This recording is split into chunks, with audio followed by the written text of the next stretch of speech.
Hello everyone, good morning. कैसे हैं आप लोग? स्वागत है आपका खान ग्लोबल स्टडीज़ के ऑफिशियल ऐप पर।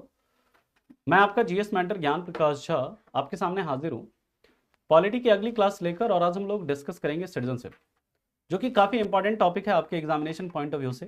काफ़ी महत्वपूर्ण है और यहाँ से कई बार आपके एग्जाम में सवाल पूछे गए हैं। जनरली हर बार देखा गया है आपके पेपर में एक सवाल सिटीजनशिप से रहता ही है। ठीक है, तो चलिए हम लोग स्टार्ट करते हैं आज के सेशन को और देखते हैं आज के महत्वपूर्ण सवालों, महत्वपूर्ण कॉन्सेप्ट को कि सिटीजनशिप है क्या, है ना। सिटीजन का क्या मतलब है, एलियन का क्या मतलब है, फ्रेंडली एलियन का क्या मतलब है, एनिमी एलियन का क्या मतलब है, इन सभी चीजों के बारे में हम लोग बात करेंगे। ठीक है, चलो तो स्टार्ट करते हैं। सभी लोग एक बार जुड़ जाएंगे। पहले कुछ इन्फॉर्मेशन है, जैसे आपको याद रखना है एसएसबी इंटरव्यू के लिए जो है रजिस्ट्रेशन ओपन हो चुका है। बैच जो है आपका 9 जनवरी से स्टार्ट हो गया। ठीक है, इसमें ये मेंबर्स आपके होंगे बोर्ड में, एसएसबी में। ऑफलाइन बैच भी अब आ रहा है आपका देहरादून में, बहुत जल्द देहरादून में ऑफलाइन बैच भी आपको देखने को मिलेगा, एनडीए सीडीएस एफकेट और एसएसबी का। इसके बाद फिर क्रैश कोर्स लॉन्च हो रहा है एनडीए और सीडीएस के लिए, जिसमें मुख्यतः आपको क्वेश्चन की प्रैक्टिस करवाई जाएगी इसमें, है ना। और फिर आपका निस्तार बैच है एयरफोर्स और नेवी और इंडियन कोस्ट गार्ड के लिए, जो कि चल रहा है ऑलरेडी ऐप के ऊपर। ठीक है, तो चलिए हम लोग अपने मुद्दे को स्टार्ट करते हैं अब, है ना। सबसे पहले सिटीजन होता क्या है ना। सिटीजन या नागरिक,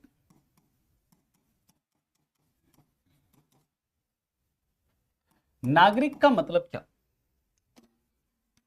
नागरिक हम उसे कहेंगे जिसके पास कुछ क्या हो, अधिकार हो, जिसके पास कुछ राइट्स हो, कुछ विशेष अधिकार हो, है ना। उसी को हम लोग क्या कहेंगे, सिटीजन कहेंगे। जब सिटीजन की बात करते हैं तो याद रखिएगा सबसे पहला पॉइंट कि some of fundamental rights, some of fundamental rights are only available to citizen. यानी कुछ मौलिक अधिकार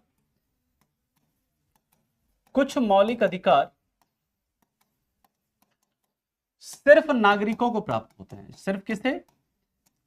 सिर्फ नागरिकों को प्राप्त होते हैं, सिर्फ नागरिकों को प्राप्त होते हैं, सिर्फ नागरिकों को प्राप्त होते हैं। और ये मौलिक अधिकार कौन कौन से हैं जो सिर्फ और सिर्फ नागरिकों को प्राप्त होते हैं? तो याद रखिएगा आर्टिकल 15, 16, 19, 29 और 30। ये जो 5 फंडामेंटल राइट है, ये जो 5 मौलिक अधिकार है, वो सिर्फ और सिर्फ किसे प्राप्त होता है? वो सिर्फ और सिर्फ नागरिकों को प्राप्त होता है। इस चीज को आप याद रखेंगे। इसके बाद की बात करते हैं, है ना, नेक्स्ट पॉइंट की बात करते हैं। तो याद रखिएगा दूसरा कि कुछ political rights, some political rights are only available to citizen. कुछ राजनीतिक अधिकार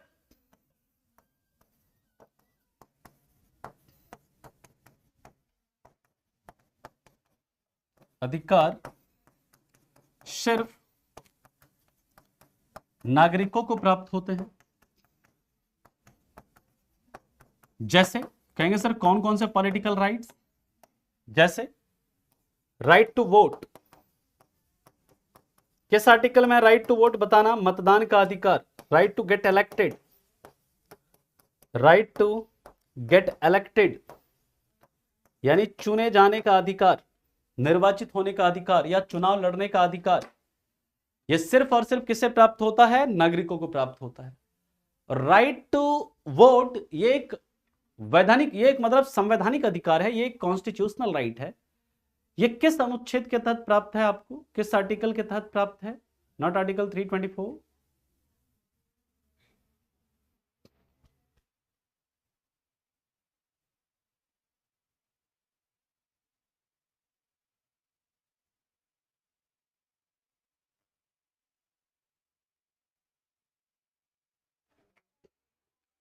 याद रखिएगा, राइट टू वोट जो है आपका एक संवैधानिक अधिकार है, किसके तहत? आर्टिकल 326 के तहत। वेरी गुड देवेश, है ना, बिल्कुल आपने सही बताया है। अब देखिए इसके बाद की बात करें तो कुछ जो फंडामेंटल ड्यूटीज जो होते हैं, जो फंडामेंटल ड्यूटीज, अगला पॉइंट याद रखिएगा, सिटीजन का मतलब क्या अर्थ है। Fundamental duties are fundamental duties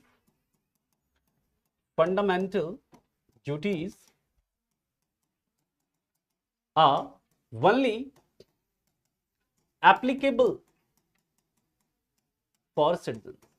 यानी जो हमारे संविधान का भाग 4A है, उसमें जो संवैधानिक अधिकार है, सॉरी उसमें जो मतलब भाग 4A है, उसमें जो मौलिक कर्तव्य है, मूल कर्तव्य है, ये मूल कर्तव्य सिर्फ और सिर्फ किसके लिए, किसके ऊपर लागू होता है? तो याद रखिएगा, मूल कर्तव्य सिर्फ नागरिकों के ऊपर लागू होते हैं,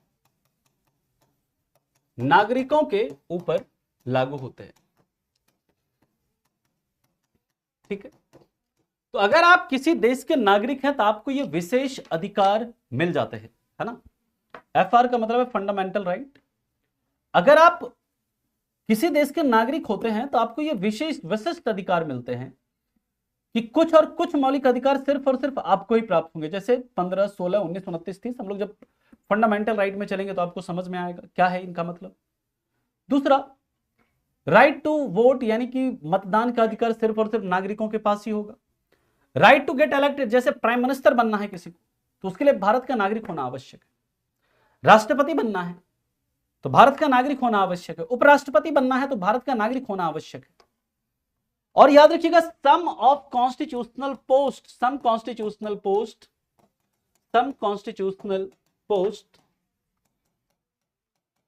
आर ओनली फॉर सिटीजन।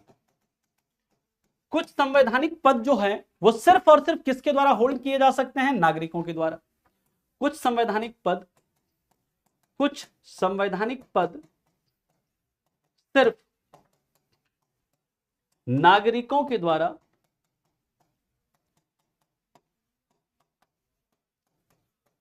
धारित किया जा सकता है।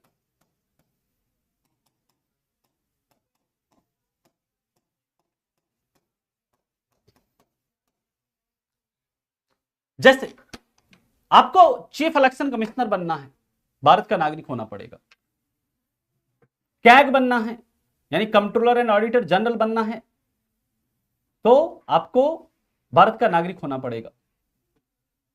अगर आपको अटॉर्नी जनरल ऑफ इंडिया बनना है तो आपको कैग मतलब आपको भारत का नागरिक होना पड़ेगा। सुप्रीम कोर्ट का जज बनना है तो वो आपको भारत का नागरिक होना पड़ेगा। यानी कि कुछ संवैधानिक पद जो हैं वो सिर्फ और सिर्फ किसके लिए हैं? ओनली फॉर द सिटीजंस हैं, सिर्फ और सिर्फ नागरिकों के लिए हैं। इस चीज को आप याद रखेंगे। ठीक, क्लियर। हंदवारा गाय जी, हिट एंड रन में नया कानून जो बना है ना, उसमें यह है कि अगर कोई किसी को एक्सीडेंट मतलब होता है और डेथ हो जाती है उससे किसी की, तो उसमें क्या है कि उसको 10 साल की सजा या 7 लाख जुर्माना, ऐसे है कुछ जुर्माना, है ना, ऐसा कुछ उसमें प्रावधान है। और ये दोनों मतलब दिया जाएगा, जुर्माना भी और प्लस सजा भी। ठीक है,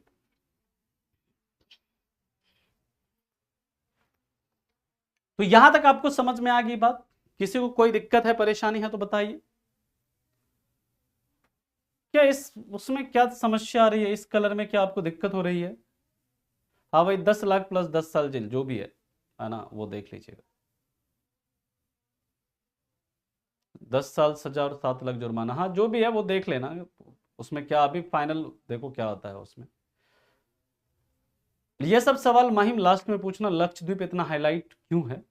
क्योंकि मोदी जी गए थे लक्षद्वीप घूमने के लिए और उन्होंने कहा कि जो भारतीयों को लक्षद्वीप आना चाहिए घूमने के लिए, बाहर जाने की क्या जरूरत है। तो उसमें मालदीव के मिनिस्टर थे, उन्होंने कहा था कि भारत के होटल्स में स्मेल आता है, ये आता है, भारत में टूरिज्म अच्छा नहीं है, इस तरह की बात करी थी उन्होंने। तो फिर सारे मालदीव की जितनी फ्लाइट्स वगैरह थी, लगभग आप सोच लो 3000 फ्लाइट्स मालदीव की कैंसिल हो गई है ना। वहाँ के जो 3 मिनिस्टर थे जिन्होंने ऐसा स्टेटमेंट दिया था, डेरोगेटरी स्टेटमेंट दिया था, उनको सस्पेंड कर दिया गया। तो ये सब है। ठीक है,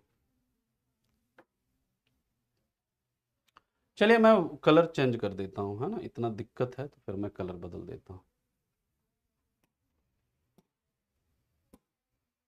चलो ठीक है, अब आगे की हम लोग बात करते हैं, नेक्स्ट पॉइंट पर हम लोग चलते हैं।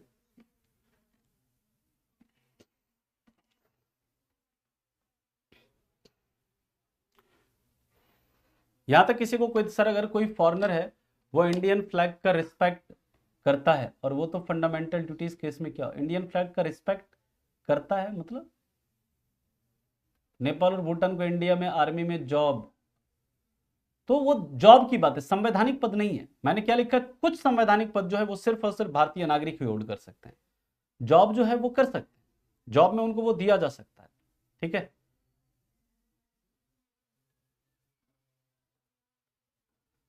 चलिए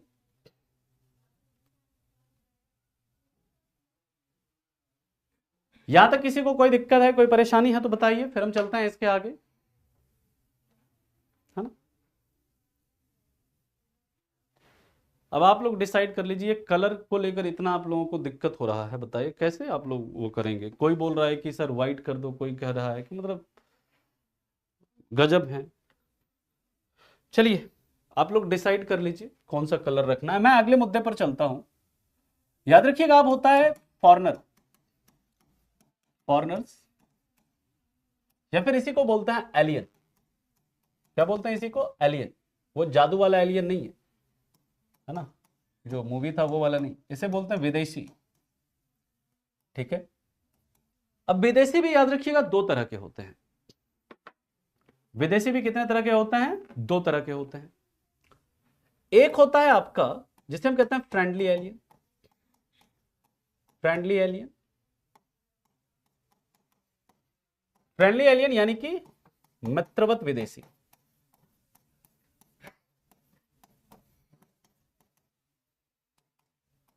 यानी ऐसे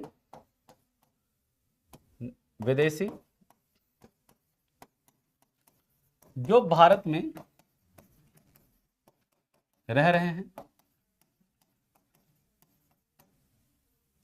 और दूसरा होता है एनिमी एलियन, एनिमी एलियन यानी कि शत्रु, शत्रु विदेशी। शत्रु विदेशी का मतलब क्या, ऐसे विदेशी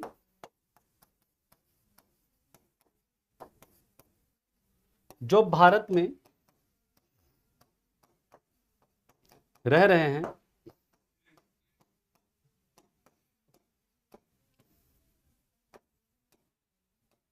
और उनके देश के साथ, उनके देश के साथ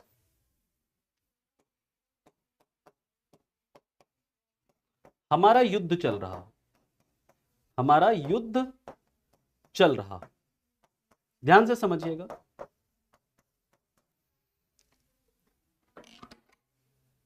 सौरभ थोड़ा सा सब्र रखो, है ना।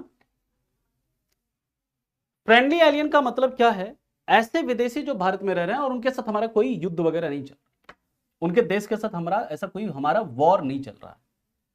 लेकिन मान लीजिए कि जैसे भारत में क्या होता है, पाकिस्तान के साथ भारत का युद्ध हो जाता है मान लीजिए, या चीन के साथ भारत का युद्ध हो जाता है मान लीजिए, तो जिस समय युद्ध चल रहा होगा उस समय भारत के अंदर रहने वाले जो पाकिस्तानी नागरिक होंगे, अगर पाकिस्तान के साथ युद्ध चल रहा है तो वो कैसे एलियन हो जाएंगे, एनिमी एलियन हो जाएंगे, शत्रु नागरिक हो जाएंगे।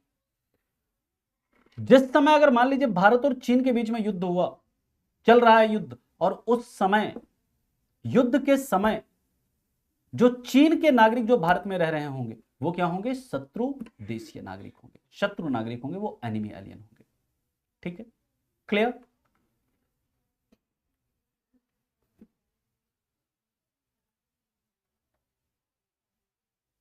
क्या है सर, अगर कोई बाहरी आदमी भारत की नागरिकता लेते, बाहरी आदमी भारत की नागरिकता लेते तो क्या वो इस स्पेशल जॉब को नहीं, भारत की नागरिकता लेते हैं तो भारत की नागरिक, भारत का नागरिक लेने के बाद क्यों नहीं करेंगे, ठीक है,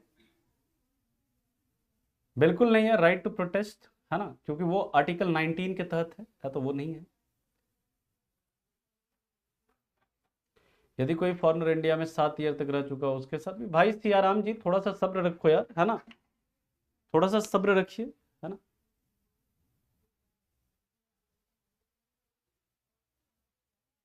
सब कुछ सीखेंगे हम लोग, जो पढ़ा रहे हैं, इतना किसी को दिक्कत है इसमें?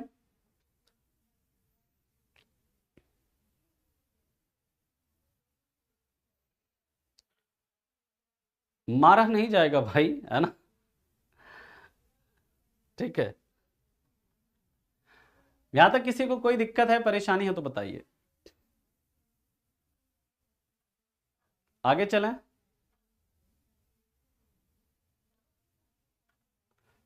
अरविंद सब्र रखिए, थोड़ा सा पेशेंस रखो, है ना,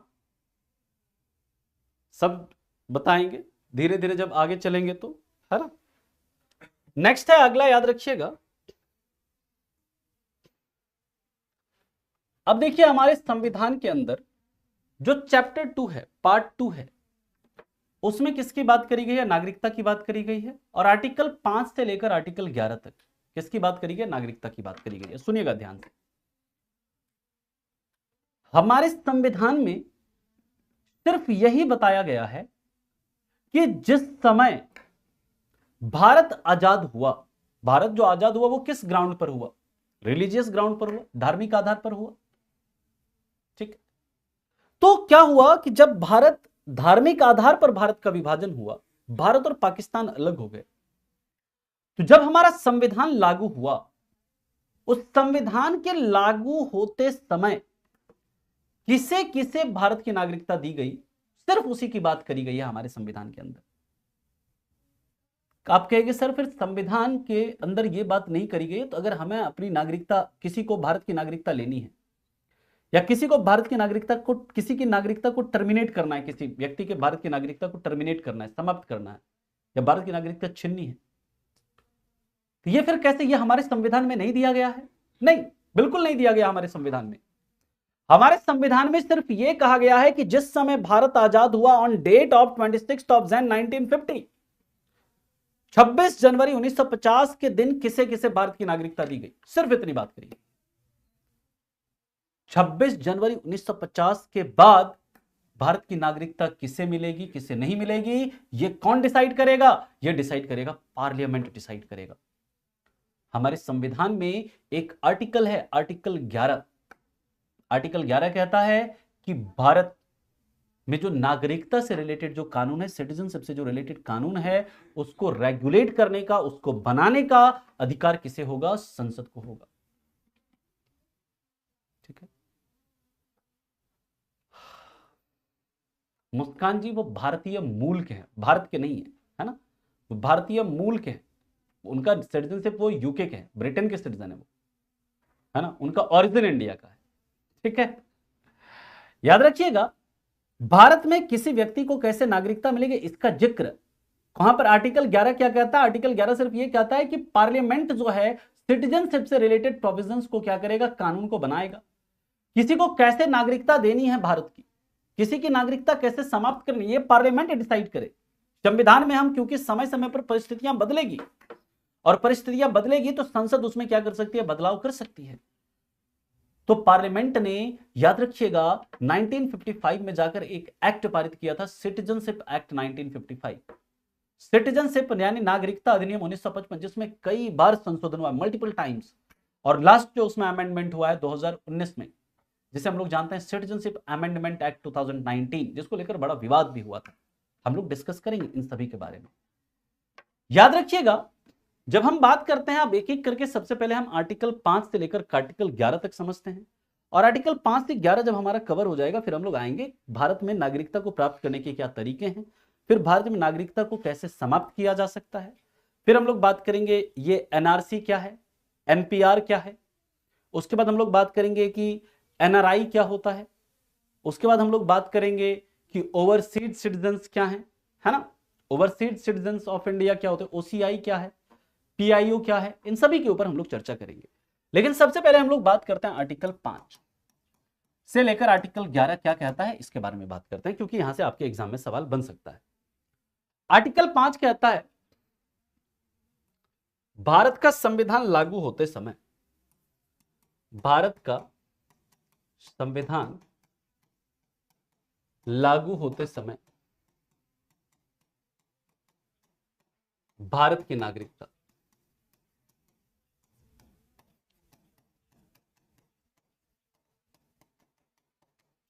on the day of 26th of Jan 1950, 26 जनवरी 1950 को किसे किसे भारत की नागरिकता मिली है ना, उसकी बात करी गई है। कहां पर?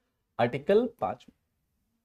आर्टिकल 5 में कहता है कि जिसका जन्म उस समय, यानी कौन, किस दिन, 26 जनवरी 1950 को किसे किसे भारत की नागरिकता मिली? जिस दिन हमारा संविधान लागू हुआ उस दिन किसे किसे नागरिकता मिली, उसकी बात करी गई है इसमें। तो याद रखिएगा, जिसका जन्म भारत में हुआ था, जिसका जन्म भारत में हुआ हो उसे भारत की नागरिकता दे दी गई। मान लीजिए अगर उसका जन्म भारत में नहीं हुआ लेकिन माता पिता का जन्म भारत में हुआ, जिसके माता पिता का जन्म भारत में हुआ उसे भारत की नागरिकता दे दी गई।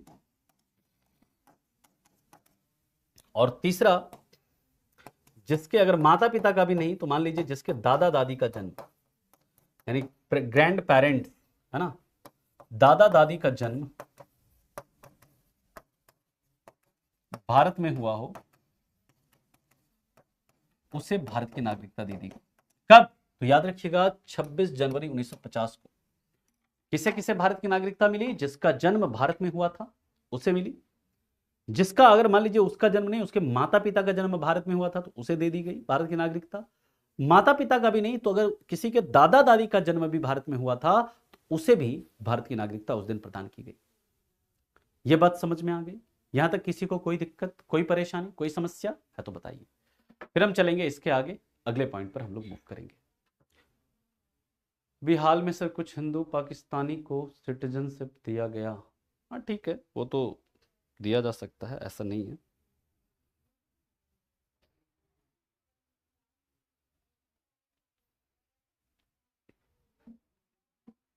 चलें आगे, यहां तक किसी को कोई दिक्कत? ओके ठीक है, इंग्लिश में भी लिख दे रहा हूं। On the day of 26th Jan 1950, citizenship of India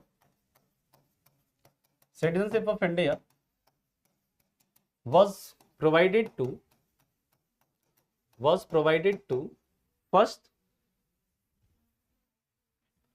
who was born in India, whose parent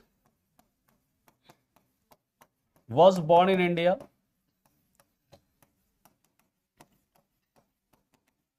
or whose grandparent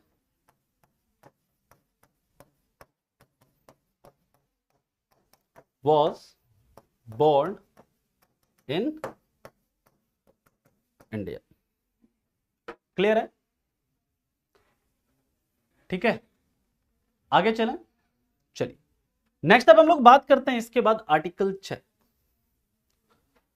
article 6 की बात करते हैं, ध्यान से समझिएगा। आर्टिकल 6, आर्टिकल 5 समझ में आ गया सभी को? आर्टिकल 6 क्या कहता है? भारत और पाकिस्तान का विभाजन हुआ, रिलीजियस ग्राउंड पर हुआ, धार्मिक आधार पर हुआ, है ना। इंडिया एंड पाकिस्तान जो डिवाइड हुआ वो किस पर? रिलीजियस ग्राउंड पर हुआ, जिसमें कि पाकिस्तान जो था वो किस की? मुस्लिम कि अब जो मुस्लिम है वो पाकिस्तान में रहेंगे, है ना, क्योंकि उसने अपने आप को क्या कहा? हम मुस्लिम कंट्री हैं, हम मतलब इस्लाम को मानेंगे, इस्लाम धर्म को उन्होंने अपना धर्म डिक्लेयर कर दिया कि हम इस्लाम धर्म को मानेंगे, और इस्लाम धर्म के आधार पर आपका पाकिस्तान का गठन हुआ। तो वहां पर जो पाकिस्तान वाले जो क्षेत्र में जो हिंदू रहा करते थे, है ना, हिंदू रहा करते थे, अब वो कहां से? वहां से माइग्रेट करके भारत आ गए।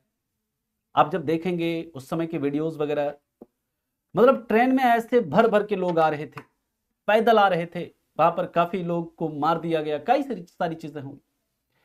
कई लोग क्या हुए, वहां से कई हिंदू माइग्रेट होकर भारत आ गए। कहां से? पाकिस्तान से। ठीक है, तो सवाल यह उठता है कि जो पाकिस्तान से अब लोग जो भारत आए हैं, जो लोग पाकिस्तान से भारत आए उनको कैसे नागरिकता दी जाएगी, तो उसकी बात करी गई किसमें, आर्टिकल 6 में। यह वैसे लोगों के नागरिकता से संबंधित है, वैसे लोगों के नागरिकता से संबंधित है, वैसे लोगों के नागरिकता से संबंधित है जो पाकिस्तान से भारत आए, पाकिस्तान से भारत आए, यानी कि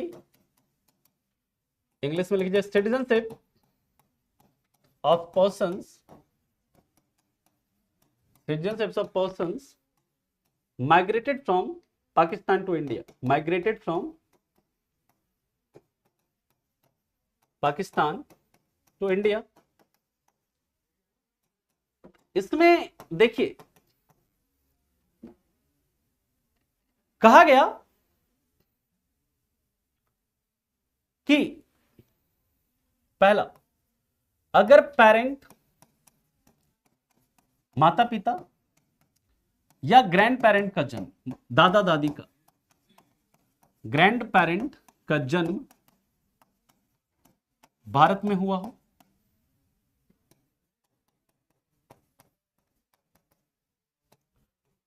ईदर पेरेंट और grand parent was born in India,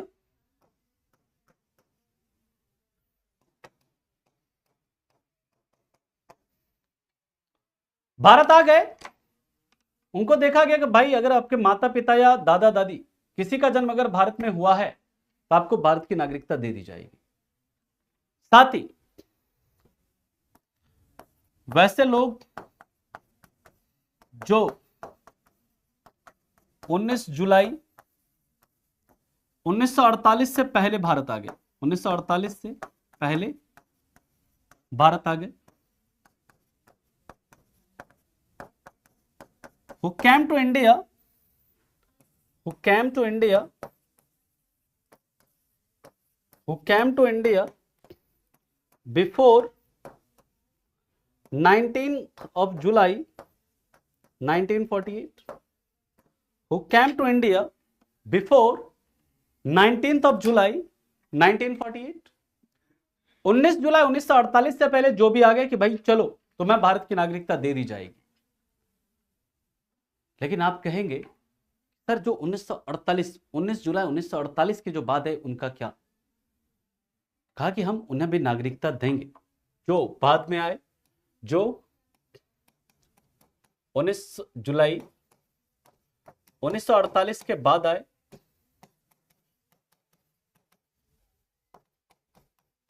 उन्हें रजिस्ट्रेशन करा करके, रजिस्ट्रेशन के द्वारा भारत की नागरिकता दी गई। यानी कि वो रजिस्ट्रेशन कराएंगे और उसके बाद उनको भारत की नागरिकता दी जाएगी, भारत की नागरिकता दी गई। रजिस्ट्रेशन कराएंगे और रजिस्ट्रेशन करा करके उनको भारत की नागरिकता दी जाएगी, लेकिन उसके लिए कंडीशन यह है कि 6 मंथ उसे रहना पड़ेगा। 6 रहने के 6 मंथ के बाद ही उसे मिलेगा नागरिकता। ठीक है, ऐसा नहीं कि आने के साथ ही रजिस्ट्रेशन करा के मिल जाएगा, नहीं, 6 महीने रहेंगे फिर रजिस्ट्रेशन कराएंगे तब जाकर उनको भारत की नागरिकता मिलेगी। ठीक है, क्लियर? यहां तक किसी को कोई समस्या? परमिट रूल क्या था मुकेश? परमिट रूल की बात करेंगे, अभी भी परमिट रूल है कहीं पर, जो नॉर्थ ईस्टर्न कई सारे स्टेट में परमिशन, वहां एंट्री करने के लिए आपको परमिट लेना पड़ता है, बात करेंगे उसके ऊपर, अभी हम आगे। यहां तक किसी को कोई दिक्कत है, परेशानी है तो बताइए। बिल्कुल है केजीएस यूजर जी, ऐसा क्या बिल्कुल है वहां पे?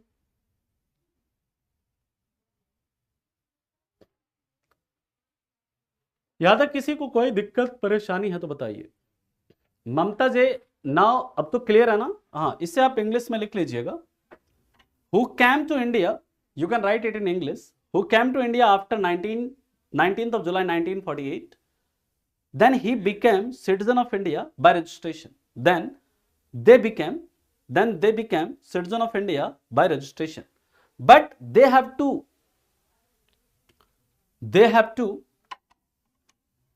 Live in India for 6 month, मतलब 6 महीने तक रहेंगे, उसके बाद ही उनको क्या मिलेगी, भारत की नागरिकता मिलेगी।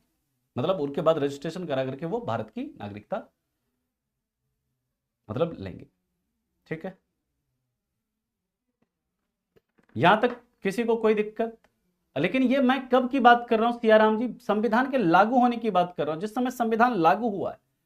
अभी हम संविधान के लागू होने की बात कर रहे हैं, नहीं कर रहे हैं ना। जिस समय संविधान लागू हुआ उस समय के प्रावधानों की बात कर रहे हैं अभी हम सियाराम जी, तो थोड़ा सा सब्र रखिए।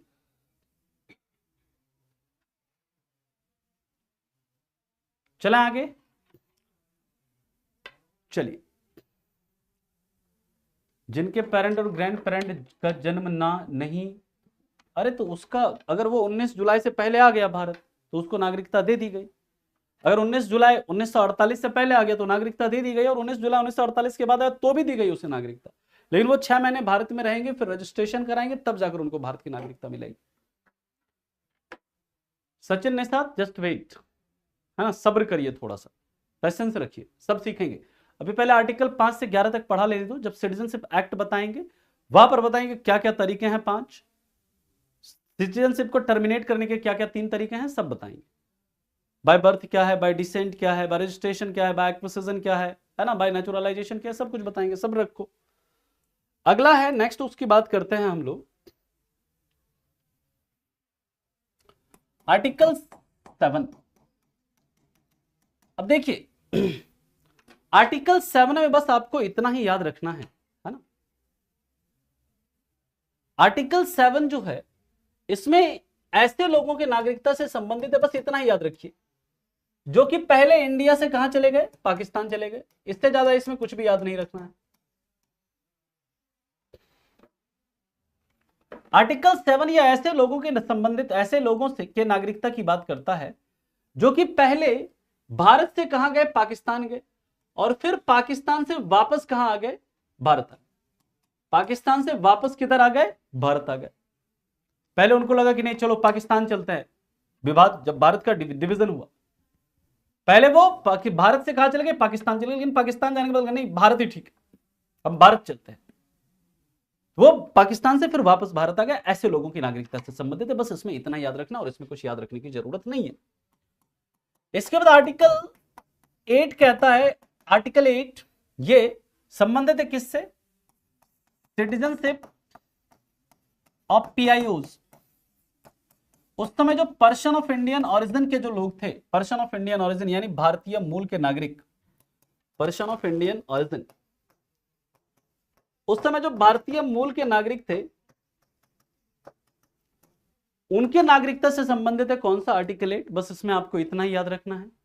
यह सब कंडीशन उतना डिटेल में याद रखने की जरूरत, जहां पर कंडीशन जरूरत था सौरभ वहां मैंने बता दिया, बाकी इन सब में कंडीशन आपको याद रखने की जरूरत नहीं है, वो कभी एग्जाम में पूछेंगे नहीं, तो हमारे लिए रेलिवेंट नहीं है। जहां पर रेलिवेंट था वो मैंने बता दिया आपको। आर्टिकल 8 सिटीजनशिप ऑफ पीआईओज, यानी कि उस समय जो भारतीय मूल के नागरिक थे उनको कैसे भारत की नागरिकता दी जाएगी, उससे रिलेटेड प्रोविजन था किसमें, आर्टिकल 8 में। अब इसके बाद की बात करते हैं, अब है आर्टिकल 9 जो कि इंपॉर्टेंट है। आर्टिकल 9 क्या कहता है, मेरी बात को बहुत ध्यान से सुनिएगा। आर्टिकल 9 कहता है कि अगर कोई भारतीय नागरिक है, अगर कोई इंडियन सिटीजन है, और अगर उसने किसी अन्य देश की नागरिकता ले ली, तो उसकी भारतीय नागरिकता क्या हो जाएगी, समाप्त हो जाएगी। आर्टिकल 7 क्या कहता है, आर्टिकल 8 मतलब 9 क्या कहता है, अगर कोई व्यक्ति किसी दूसरे देश की नागरिकता लेता है तो उसकी भारतीय नागरिकता जो है वो क्या हो जाएगी, इंडियन सिटीजनशिप जो है वो समाप्त हो जाएगी। पर्सन ऑफ इंडियन ऑरिजिन है, पीआईओज का मतलब, पीआईओज यानी पर्सन ऑफ इंडियन ऑरिजिन, भारतीय मूल के नागरिक, यानी ऐसे लोग जो जिनके मतलब पेरेंट या ग्रैंड पेरेंट्स वगैरह भारत के रहे हों, है ना, वो भारत के नागरिक नहीं हो, किसी और देश के नागरिक हो, है ना। यहां तक किसी को कोई दिक्कत है तो बताइए, फिर हम चलते हैं इसके आगे, अगले पॉइंट पर मूव करेंगे। नाउ हम लोग देखेंगे आर्टिकल 9 वगैरह। यहां तक लिख लीजिए आप लोग।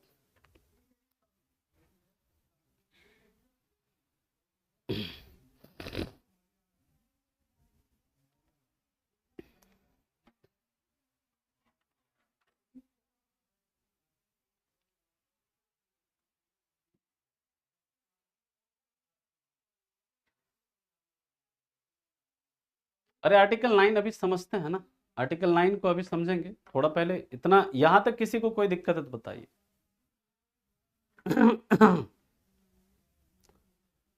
चलिए नेक्स्ट है इसके बाद article 9, if any person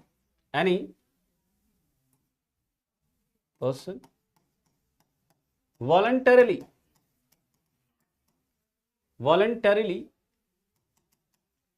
acquire citizenship of other country, then his or her Indian citizenship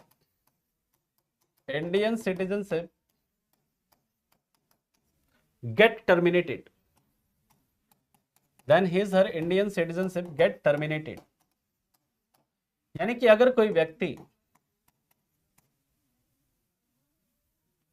व्यक्ति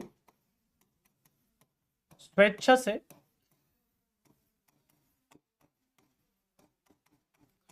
किसी अन्य देश की नागरिकता ग्रहण करता है, किसी अन्य देश की नागरिकता प्राप्त करता है, किसी अन्य देश की नागरिकता प्राप्त करता है, तो उसकी भारतीय नागरिकता समाप्त हो जाएगी। तो उसकी भारतीय नागरिकता समाप्त हो जाएगी।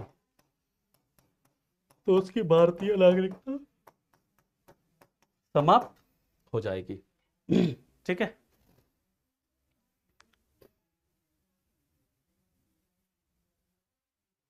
क्लियर है यहां तक? किसी को कोई दिक्कत?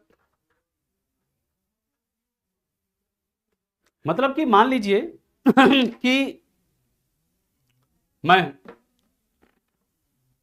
कहीं गया बाहर और मुझे वहीं पर ठीक लगने लग गया और मैंने वहां पर जाकर वहां की नागरिकता ले ली, ठीक है, स्वेच्छा से, अपनी इच्छा से ले ली मैंने, तो मेरी भारतीय नागरिकता जो है वो समाप्त हो जाएगी। ठीक है, ये कहता है आर्टिकल 9।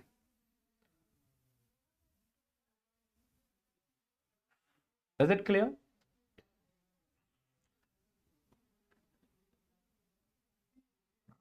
बिल्कुल ले सकते हैं, क्यों नहीं ले सकते अनसुटेबल बॉय जी।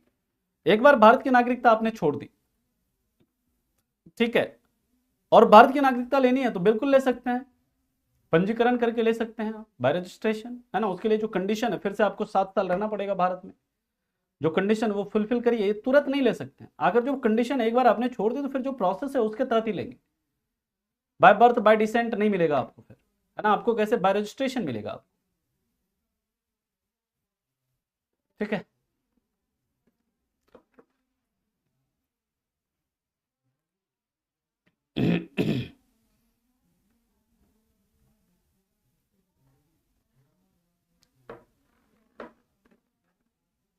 अरे घूमने से नहीं होती है भाई, है ना। ठीक है,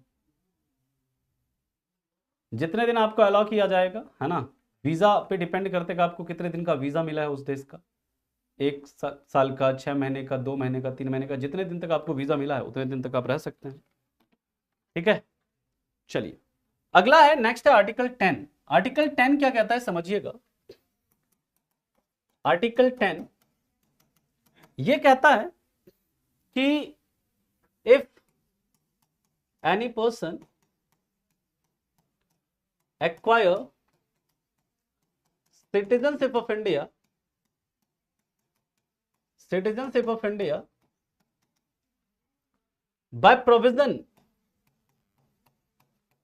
of part 2 of our constitution, by provision of part 2 of our constitution, then he will become permanent citizen of India. He will become permanent citizen of India.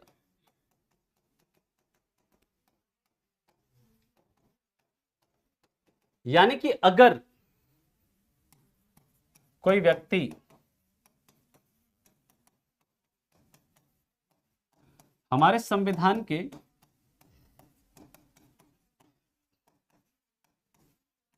भाग 2 के तहत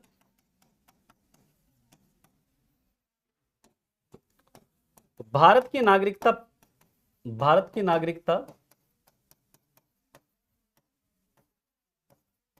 प्राप्त करता है तो वह हमेशा के लिए भारत का नागरिक होगा। वह हमेशा के लिए भारत का नागरिक होगा। इसका मतलब क्या है समझते हैं? हमेशा के लिए भारत का नागरिक होगा। इसका अर्थ क्या है, ध्यान से समझिएगा।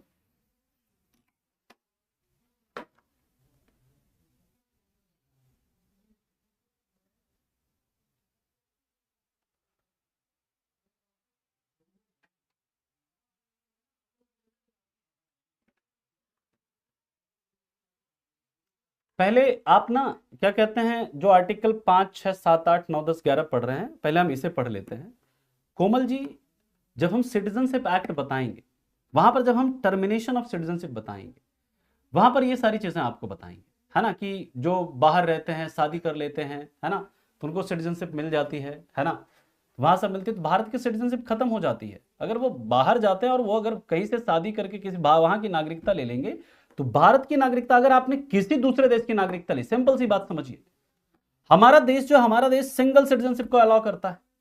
सिंगल सिटीजनशिप का मतलब एक तो है कि पूरे देश के लिए एक सिंगल सिटीजनशिप है, डुअल सिटीजनशिप, स्टेट का अलग सिटीजनशिप नहीं है, पूरे देश के लिए एक मात्र एक नागरिकता है। और अगर आप किसी दूसरे देश की नागरिकता लेते हैं तो भारत की नागरिकता आपकी समाप्त हो जाएगी। डजंट मैटर, आप कुछ भी, अगर आपने किसी दूसरे देश की नागरिकता ली तो भारत के नागरिक आप नहीं रह सकते, सिंपल, ठीक है। बाकी ये सब प्रोविजन हम पढ़ेंगे जब टर्मिनेशन ऑफ सिटीजनशिप पढ़ेंगे। तो आप थोड़ा जो मैं अभी जो बता रहा हूं इसमें रिलेटेड डाउट है तो पूछिए, आप इससे रिलेटेड कोई डाउट है तो पूछिए। अब देखिए यहां पर आर्टिकल 10 क्या कहता है, ध्यान से मेरी बात को सुनिएगा। आर्टिकल 10 कहता है कि अगर जैसे मान लीजिए मैं भारत के, जिस समय भारत का संविधान लागू हुआ, ध्यान से मेरी बात को सुनिएगा, इस संविधान के पार्ट 2 यानी भाग 2 के अंदर जो प्रोविजन है 5, 6, 7, है ना, इसके तहत हमें भारत की नागरिकता मिल गई। मैं पाकिस्तान से आया और भारत की नागरिकता हमें मिल गई, तो भारत की नागरिकता हमें मिली तो ये हमें हमेशा के लिए मिली। ऐसा नहीं है कि 5 साल के लिए हमें भारत की नागरिकता दी गई या 10 साल के लिए हमें भारत की नागरिकता दी गई, नहीं, हमें हमेशा के लिए भारत की नागरिकता मिल गई। तो सवाल आपके मन में उठेगा, क्या सर अगर कोई व्यक्ति को अगर भारत का संविधान लागू होते समय भारत की नागरिकता मिली है, क्या उसकी नागरिकता समाप्त नहीं किया जा सकता है? क्या उसकी नागरिकता को हम समाप्त नहीं कर सकते कि वो हमेशा के लिए भारत नागरिक होगा? इसका मतलब क्या है? मतलब इसका यह है कि उसे बार बार ऐसा नहीं है कि हर 5 साल में फिर से कहा कि भैया हमारी नागरिकता को बढ़ा दीजिए, नहीं, वो हमेशा के लिए भारत का नागरिक है। हाँ, उसकी नागरिकता को समाप्त कर सकते हैं। जो नागरिकता के समाप्त करने के तरीके हैं, उन तरीकों का, अगर मान लीजिए कि मैं भारत का नागरिक बन जाता हूं, 26 जनवरी 1950 को मैं भारत का नागरिक बना भाग 2 के प्रावधानों के तहत, और उसके बाद 20 साल के बाद या 15 साल के बाद या 10 साल के बाद मैंने किसी और देश की नागरिकता ली, हमारी नागरिकता को टर्मिनेट किया जा सकता है। क्लियर? मतलब इसका यह है कि अगर कोई भाग 2 के प्रावधानों के तहत भारत का नागरिक बनता है तो उसे बार बार ऐसा नहीं है हर 5 साल में 10 साल में नागरिकता को वो कराना पड़ेगा एक्सटेंड, नहीं, वो हमेशा के लिए भारत का नागरिक है। क्लियर है?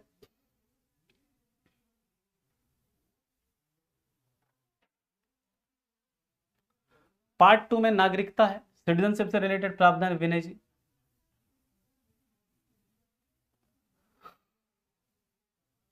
तुम ठाकुर अमन एनडीए के छात्र हो ना, सही से बताना पहले। अच्छा सर, मान लीजिए अगर भारत में डुअल सिटीजनशिप होती, तब अगर कोई किसी और देश की सिटीजनशिप लेता तब, तो डुअल सिटीजनशिप होती तो डुअल सिटीजनशिप अलाउ होता तो वो दोनों देश का नागरिक हो सकता था। सिंपल सी बात है ना।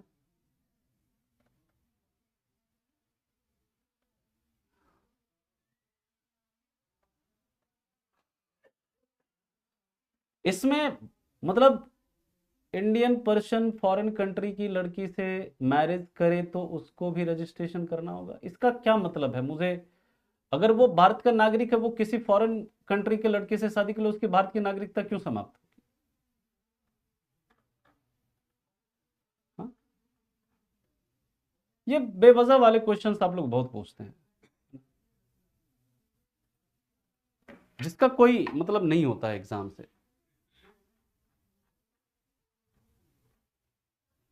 अभी मतलब मैंने आर्टिकल 10 अभी मैं प्रोविजन स्टार्ट ही नहीं मैंने किया है, आप लोगों ने बस अपना जो भी है उसको स्टार्ट कर दिया है। आर्टिकल 10 के तहत वो किसी देश का ले सकता है। ये आर्टिकल 10 हम किस देश के संविधान का पढ़ रहे हैं रोहन? डेफिनेटली आपका जो क्वेश्चन है, मतलब आपको इतना पता है ना, ये आर्टिकल 10 हम किस देश के संविधान का पढ़ रहे हैं? भारत के संविधान का पढ़ रहे हैं। तो सिंपल सी बात है, यहां पर भारत की हम बात कर रहे हैं, किसी और देश का क्या? भारत का संविधान क्या अमेरिका में भी लागू हो रहा है? भारत का संविधान अफ्रीका में भी लागू हो रहा है, ऑस्ट्रेलिया में भी लागू हो रहा है? नहीं, भारत का संविधान भारत में लागू होता है, तो ये भारत की ही बात कर रहे हैं ना। ये कैसा क्वेश्चन है ये, बताओ? आप लोग बिल्कुल ऐसे इरेलीवेंट क्वेश्चंस पूछ रहे हैं जिसका कोई वर्णन नहीं। चलिए आर्टिकल 11, आर्टिकल 11 की जब बात करते हैं तो ये कहता है law related to citizenship is regulated by parliament. यानी सिंपल बात याद रखिए, नागरिकता से संबंधित कानून को बनाने, नागरिकता से संबंधित कानून को बनाने का अधिकार, कानून को बनाने का अधिकार संसद को। यानी जो संसद है ना, नागरिकता से संबंधित कानून कौन बना सकता है? सिटीजनशिप से रिलेटेड कोई कानून बना सकता है तो क्या राज्य विधानमंडल बना सकता है? नहीं। कौन बनाएगा? वो बनाएगा पार्लियामेंट। संसद ही सिटीजनशिप से रिलेटेड क्या कर सकता है? कानून को बना सकता है। इस चीज को आप याद रखिएगा। प्राची जस्ट वेट, पेशेंस रखिए थोड़ा सा, है ना, हम लोग सारा डिस्कस करेंगे अभी, है ना। Just wait for 5 minute, 5 to 10 minute, सब आपको पता चल जाएगा। Repeat article 5। ओके, अभी तक कहां थे केजीएस यूजर आप?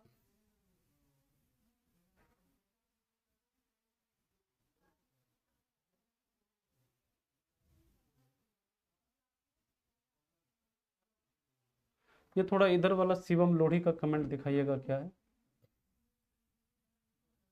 Sir? One citizenship one nation rule follow करता पर यहां से लिया है, और प्लीज डुअल नेशन सिटीजनशिप वाले कंट्री का नाम बताइए। डुअल सिटीजनशिप अमेरिका में है, ठीक है,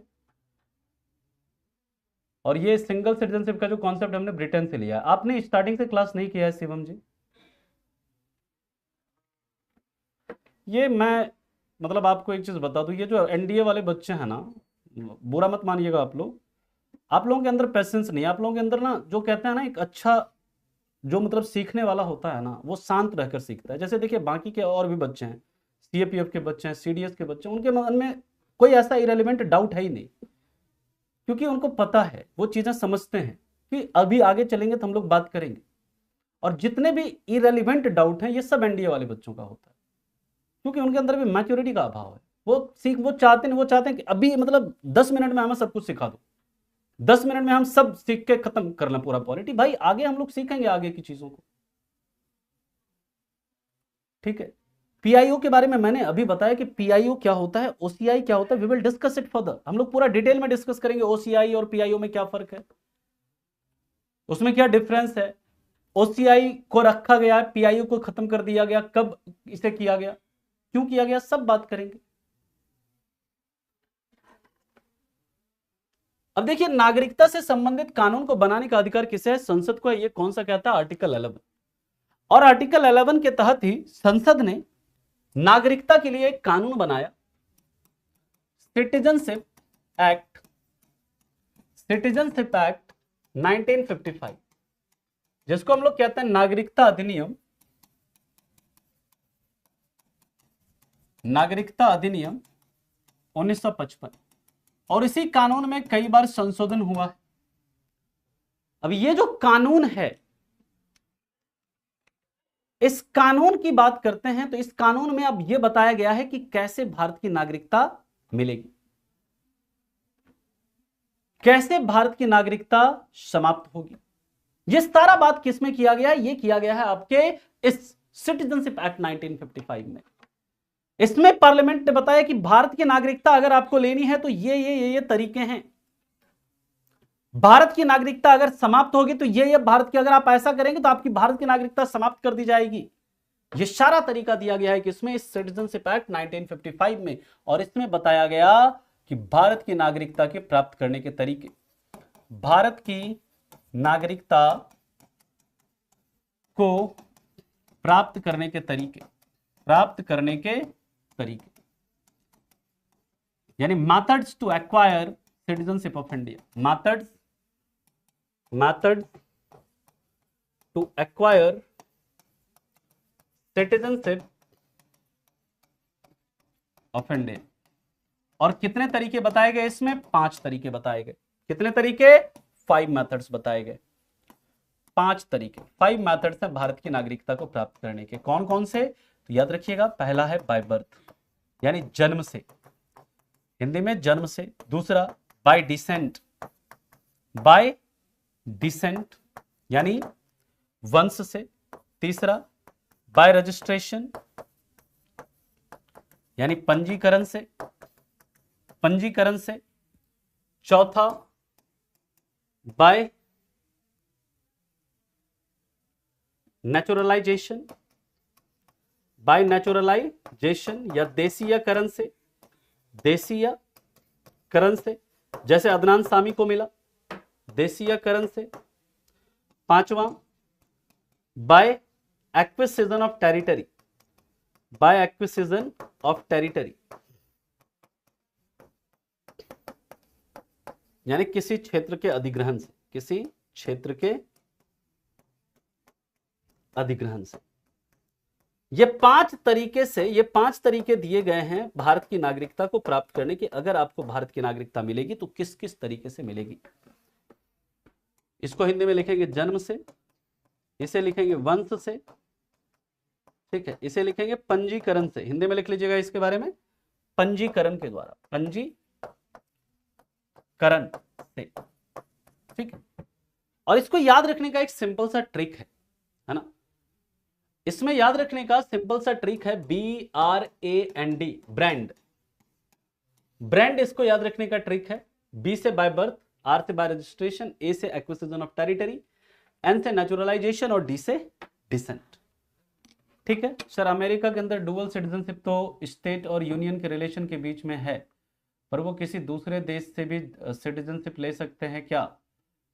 हाँ जी, वहां पर है, अमेरिका में ऐसा है कि आप किसी दूसरे देश का ले सकते हैं, ठीक है। लोडी साहब अभी बाय बर्थ सब पढ़ेंगे ना, ये सब प्रोसेस पढ़ेंगे तो आपको सारी बातें पता चलेगी, ठीक है ना। सीखने के लिए थोड़ा पेशेंस रखना पड़ता है। वो कहते हैं ना, एक जो है ना, अगर आपको कुछ सीखना है तो उसके लिए थोड़ा धैर्य रखिए, ठीक है। हिंदी में कोई ट्रिक नहीं है KGS यूजर जी, है ना, हिंदी में कोई ट्रिक नहीं है, यही ट्रिक है। बाय ब्रांड है, by birth, registration, acquisition of territory, naturalisation और डिसेंट, ठीक है। हिंदी में कोई ट्रिक नहीं है इसका। चलिए, यहां तक किसी को कोई दिक्कत है, कोई परेशानी है तो बताइए। इसको अब कल हम लोग ये पूरा प्रोसेस पढ़ेंगे और कल संभवतः हमारा ये टॉपिक जो है हम लोग इसे कंक्लूड कर लेंगे। कल हमारा ये टॉपिक फिनिश हो जाएगा, ठीक है। यहां तक किसी को कोई डाउट है, परेशानी है तो बताइए।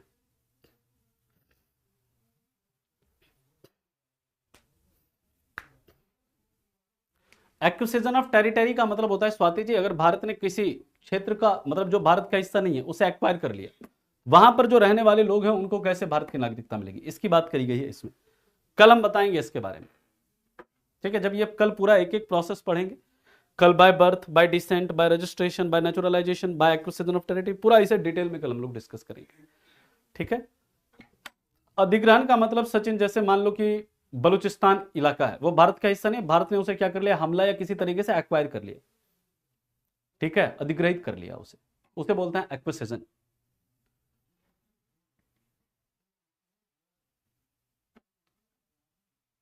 चलिए, ठीक है। क्या है ममता क्वेश्चन आपका? व्हाट इज योर क्वेश्चन, पूछिए।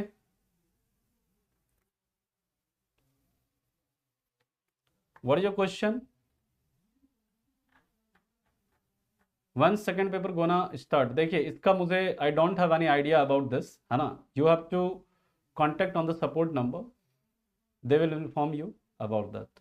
ओके, 4 नंबर रिपीट कीजिए। 4 नंबर में मैंने लिखा है बाय नेचुरलाइजेशन, बाय नेचुरलाइजेशन या देशीयकरण से, ठीक है। ओके, तो वही आपको एक्चुअल इंफॉर्मेशन देंगे ममता।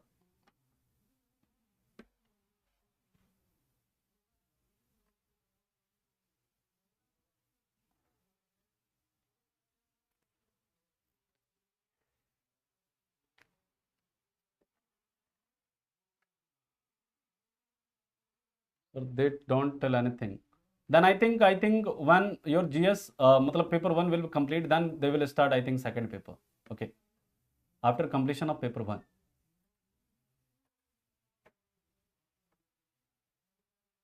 ठीक सर, सानिया नेहवाल की नागरिकता खत्म हो गई हो, मतलब कहाँ से ये सब खबर मिलता है आपको? कौन सा मतलब अखबार पढ़ते हो? हाँ, सानिया नेहवाल और सानिया मिर्जा दोनों में फर्क है भाई, है ना। आप पंजीकरण वगैरह बात करेंगे, है ना, सारा कल बताएंगे आपको क्या प्रोसेस होता है ये सब का, ठीक है ना। सर क्या हमें सिटीजनशिप पैन कार्ड क्या है? पैन कार्ड से मिलती है? बिल्कुल नहीं मिलती है भाई, पैन कार्ड विदेशियों का भी होता है फॉरेनर्स का भी पैन कार्ड होता है ना। सिटीजनशिप का क्या प्रूफ होता है वो गवर्नमेंट डिसाइड करती है टाइम टू टाइम।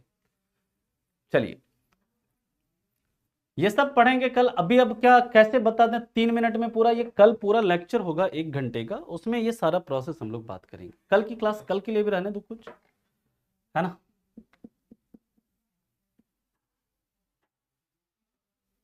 चलिए ठीक है, मिलते हैं आपसे अगली क्लास में, तब तक के लिए आप लोगों का धन्यवाद। Thank you so much, bye, take care and have a good day. Thank you.